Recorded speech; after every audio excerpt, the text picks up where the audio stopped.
How to lose weight in 4 easy steps. Step 1, no beer. Every time you drink a beer, it's like eating 7 slices of bread. That's a lot of unnecessary carbs. Step 2, portion control. When eating out at a restaurant, cut your meal in half and ask for a takeout container to save the rest for later. Step 3,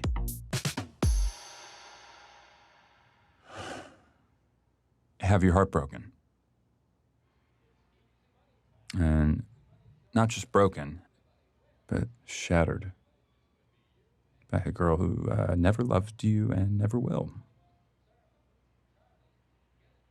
Try to get your shit together and join a gym. Start going to the gym regularly, and even though you don't know that much about exercise and you're way too weak to do pretty much anything but lift 5-pound weights with the old people, do it until your sweat makes a puddle on the floor. Then go home and go to bed. And the next day, do it again. And then again. And then again. Then go to work and listen to stories of your ex-girlfriend fucking around with gross and terrible people. Stories from your coworker friends who think they're doing you a favor. Pretend that it doesn't bother you. Pretend that being forced to see your ex at work every day isn't fucking killing you. Pretend that everything's fine. Go to the gym and make more puddles of sweat. Buy books. Learn about different muscle groups and how they work together. Plan out your week of meals. Try to forget her. Back to the gym, more puddles of sweat. You're a piece of shit. You are a piece of shit.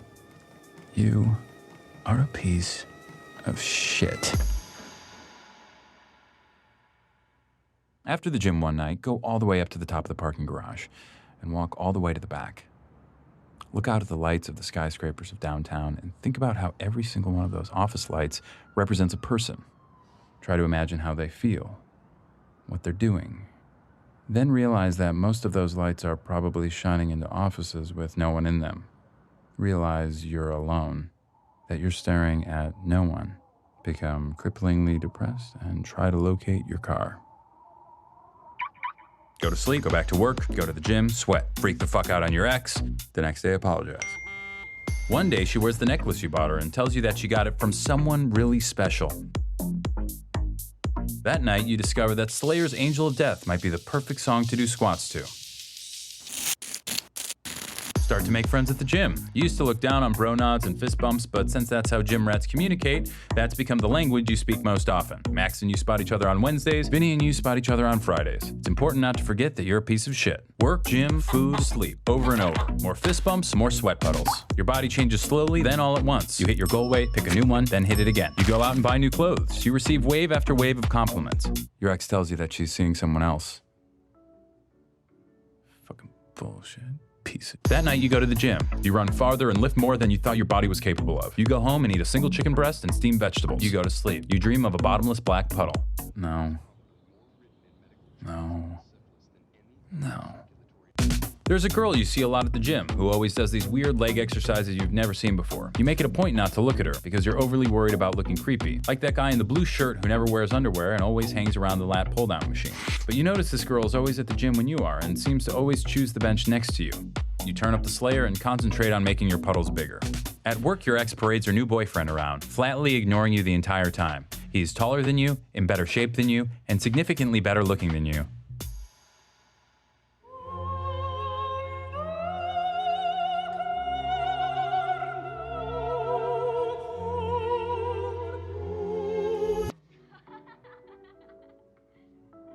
Fucking bullshit.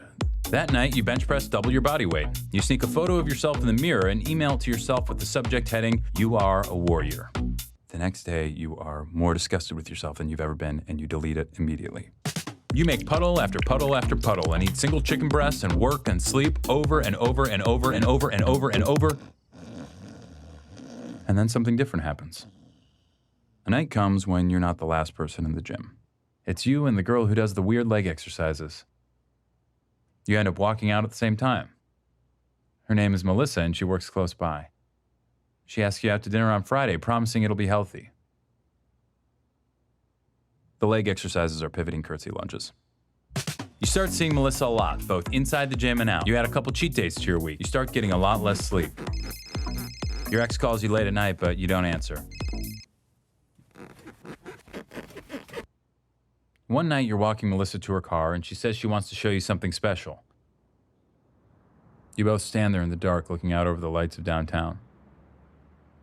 "Isn't it pretty?" she says, "with all those lights?" You tell her that you think it is, but it also makes you feel sad. All those lights mean nothing. They're just shining into cold, lonely offices with nobody in them. But Melissa tells you that each light is an empty office, but they're only empty because the people have all gone home for the day. Each one's a person who's at home, happy with the one they love.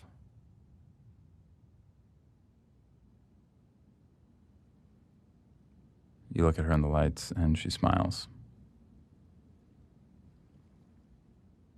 Something in your chest expands.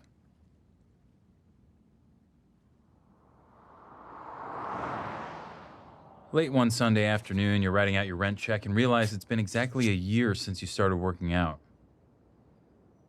You think of all those miles you've run, those pounds you've lifted, and chicken you've eaten, and puddles you've made, and it doesn't seem that bad. You realize that it's not about hitting a goal weight or lifting weights. It's about waiting, being patient, and trusting that life will slowly inch along and things will get better. After all, change takes time. But time is all it takes. Step 4, no fruit juice. Too much sugar.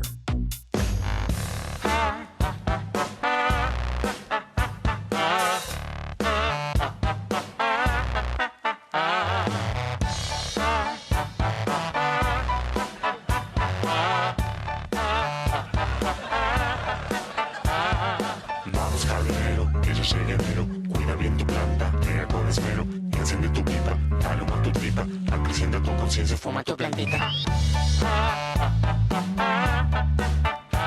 Por eso baila sin control de tu mente crítica. Percibe la realidad como mágica.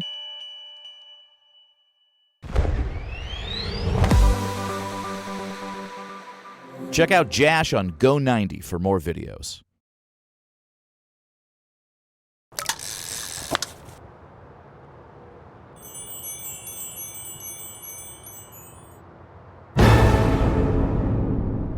I need bait, mate. Gross. Do you have to sit so close to me? Gonna spook my crappies. A lot of poo-poo in my crappies.